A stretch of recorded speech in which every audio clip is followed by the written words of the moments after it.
Takých hráčov to bolo na pohľadanie.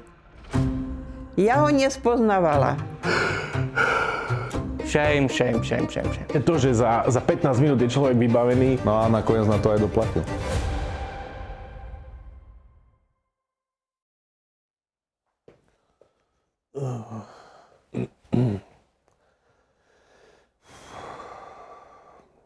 Futbal je môj život, to vedia všetci.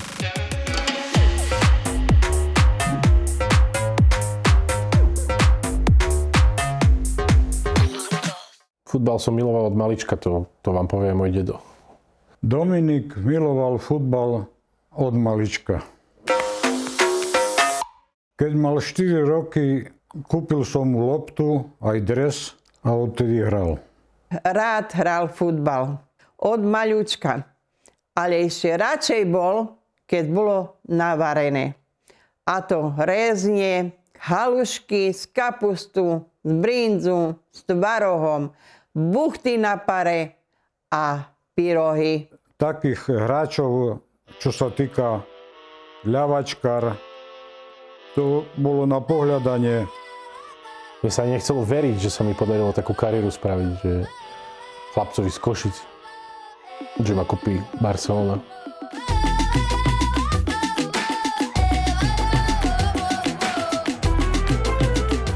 Keď ho Barcelona kúpila, my sme boli šťastní, celá rodina. Sme sa tešili z toho, že sa tam dostal. Ja som bol veľmi rád, že ho tá Barcelona zobrala, veď to je futbal úplne iných rozmerov. Ale on, patriot, musím ostať ešte jednu sezónu, musím. No a nakoniec na to aj doplatil. Ja som si stále hovoril, že keby som mal ísť hrať veľký futbal, tak na Košice akože to nikdy nezabudneme, nedopustím. Takže aj preto som si dal pri podpise zmluvy podmienku, že ešte jednu sezónu potiahnem v Košiciach. Aby som sa tak poďakoval našim. A potom sa to stalo.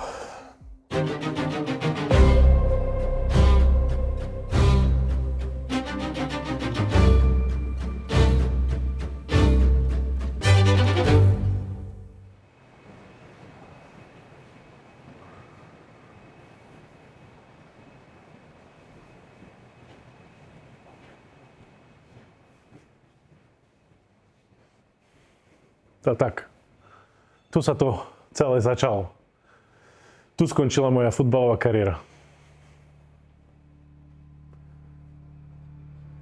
Ale to čo už? Život. Tak ono to začalo tak pomaličky, tak nenápadne. Ja som stále rád jedol, ale trénoval som a mal som výdaj, čiže ja som bol v pohode. No a potom, keď otvorili na Arene kantínu,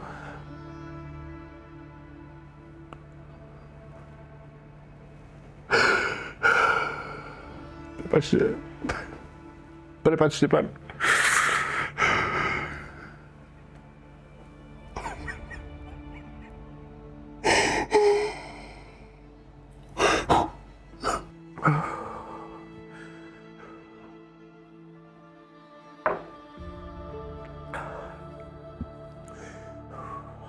Potom, keď otvorili na Arene kantínu, tak mňa to zlomilo.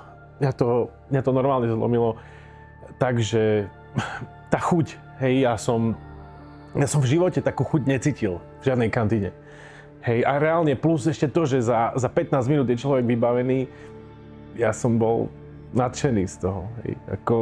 Ja som robil to, že ja som odbehoval z tréningov. Hej, a reálne za deň som vedel dať 4 menučka, čo boli. No. Čiže potom ma tréner začal hľadať. No. Ja som mu stále povedal, že som bol na vecku. On to potom začal riešiť aj s klubovým lekárom, či nemám nejaké zažívacie ťažkosti a tak. A pritom ja som len sedel v kantíne a prežieral sa. Keď bol na tom veľmi zle, čiže bol tlustý, tak už ho tréner prestal nasadzovať. Musel s futbalom skončiť. No a to Dominika úplne položilo.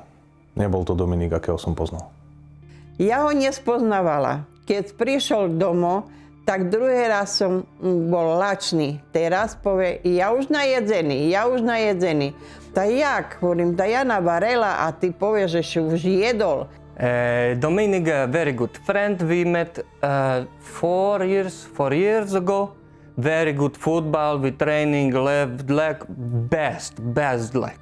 But then cantina open, and he eating. No football, no party, nothing. He 3-4 meals a day, and then fat. Trainer said, you no play. Shame. Už aj peniaze, čo mi poslali, ktoré som dostal ako ten signing bonus, tak sa mi podarilo rozflakať, však ruka hore.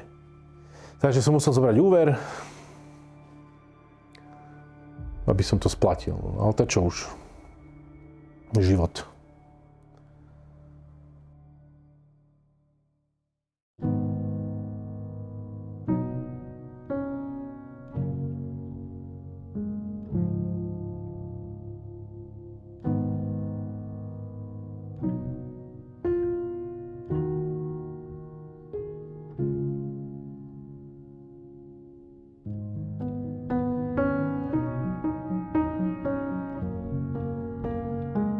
Dnes máme vypražaný syr. Paráda. Tak nech sa páči. Tak čo, ďalšie menúčko? 2 vás poprosím. Kolú veľkú ako vždy? Jasné. Zas máte hovedzí perkel. A polievočku akú dáme? Ešte šalátik k tomu rozdielu poprosím, tatárku a veľkú kolu. Zase ste tu. No a čo, že som tu dnes už bol? Poprosím vás jednotku ešte raz. Nech sa páči. Napitie čo bude? Toto mi je ľúto, že to len tak skončilo, no, že som sa nestihol ani poďakovať fanúšikom. A rozlúčiť, že som sa s nimi nestihol. Ale tá čo už, no. Keď som mohol, tak hrám ďalej.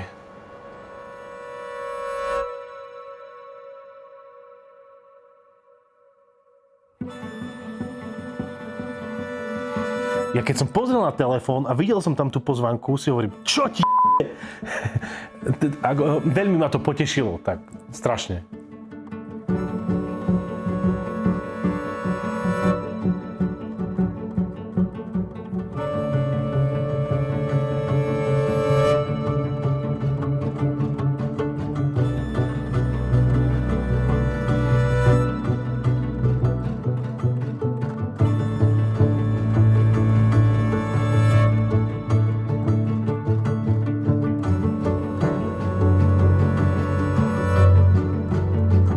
Dámy a páni, na štadióne máme vzácneho hostia, legendu košického futbalu, ktorá sa prišla s nami rozlúčiť. Privítajte nášho slávneho Domiho.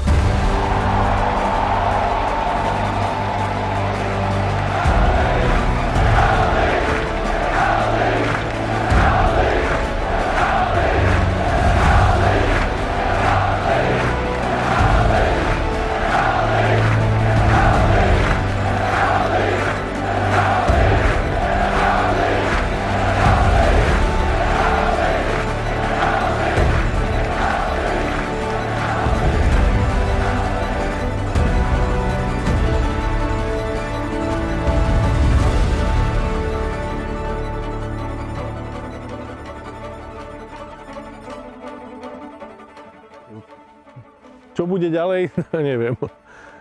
Ale som rád, že som sa aspoň rozlúčil s fanúšikmi. To ma naozaj teší. No. Ale neviem, čo bude s mojou kariérou. Ale jedno viem, že jedlo z kantíny mi chutí a budem tu chodiť naďalej.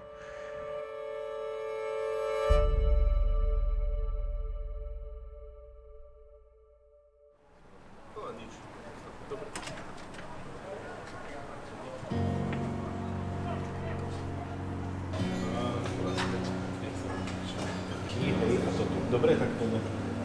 Tak dobrú chuť. No tak stalo sa, čo sa stalo a myslím si, že sa stalo to najlepšie, čo sa mohlo stať, hej. ponúkli mi tú pozíciu manažera kantíny. Hej, čiže ja som si stále myslel, že futbal bude to, čo ma bude baviť najviac, ale myslím si, že tu sa cítim najviac ako doma. Spojil som lásku k jedlu s láskou k futbalu. S jedlom sa snažím už opatrnejšie, samozrejme, ale tak nevždy sa dá. Tak keď mu chutí, tak ja to schvaľujem.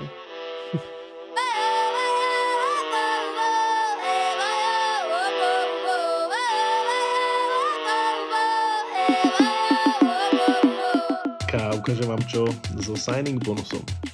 Dámy a páni, pozrite sa, mám takú novinku. Breitling, hej, 120 000 eur. Čaute, vidím, že sa pripájate. Nový penthouse, 1,5 milióna a som veľmi rád. Dobré ránko.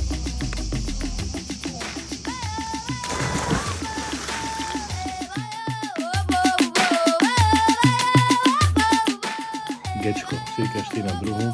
Takže ako, ale dobré, aj do mesta, aj na huby. A uvidíme, no, že kedy by malo dojsť 270 000.